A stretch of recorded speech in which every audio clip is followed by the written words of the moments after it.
Oh, ganito lang. Oh. Hi, guys. Hello guys, welcome back to my channel. Oh. Andito kami ngayon sa Kuyo. At ito yung aking tiyahin. At ang si Ate Arnie ang pinakamagandang dalaga. No, magalit si Bossing. Pinakamaganda may asawa. Oh, pinakamagandang asawa at pinakamagandang binata. Oh, ito isa oh. Ayan, oh. Hi. Ganun lang din oh. Tapos yan, oh, si Nene. Oh, yung pinakamaganda, yung gwapong ano. Yung gwapong vlogger oh, na galing sa Bundok Peninsula. Oh, ito yung kuyo.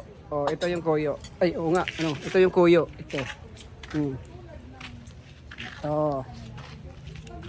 Ito yung kuyo. Tabing dagat. Ito.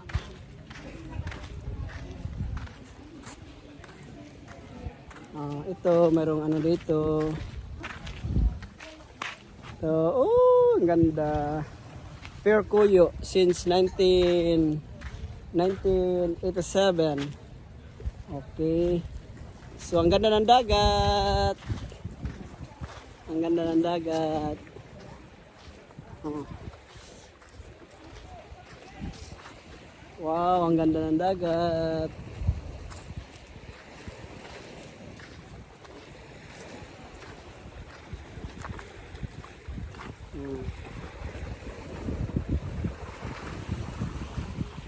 Wow. Ito yung tinatawag na ano to. Ito ang tinatawag na Tagkawayan Bay. Isa itong ano, papasok to papunta doon sa bayan ng Tagkawayan. Tapos ang palabas nito ay ano yung South China Sea. Dito ka dadaan, lalabas ka ng South China Sea.